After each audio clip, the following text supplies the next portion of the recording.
This question on consolidations is specifically asking us to calculate the value of the non-controlling interest to be recognised in the consolidated statement of financial position at 31st of December 2012, assuming goodwill is calculated using the fair value method. Now, the important point here is that if we're using fair value method, any impairment of our goodwill in this case will need to be recognised both in working 4 and working 5 to show it being split between the NCI and the rest of the group. Whereas if we were using proportion of net assets basis, all of the impairment would belong to the group and would only appear in working 5. In actual fact, to get all the way through working 4, we need to work through quite a few bits and pieces in this case. So P owns 75% of S, which means the NCI that we're looking at owns the other 25%.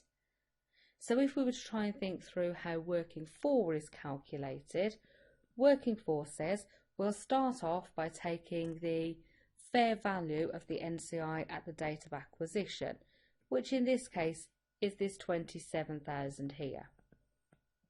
What we'll then do is calculate the NCI's share, in this case 25%, of the post-acquisition movement in retained earnings.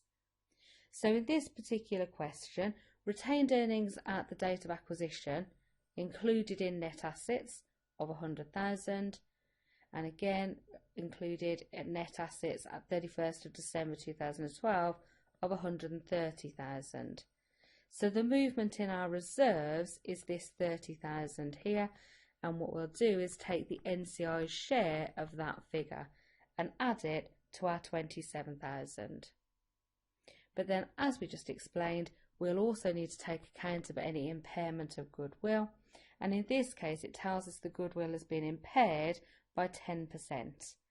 However, to get to that we actually need to go and calculate goodwill.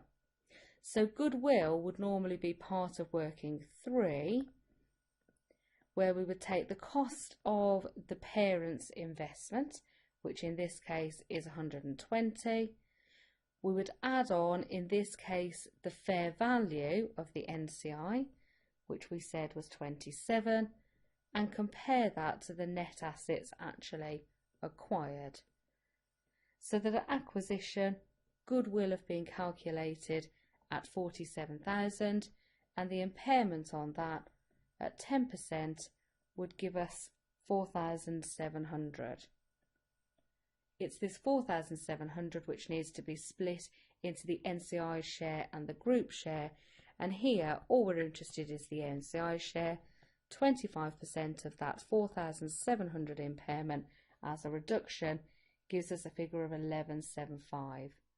So that in total our working 4 would give us down to an answer of $33,325.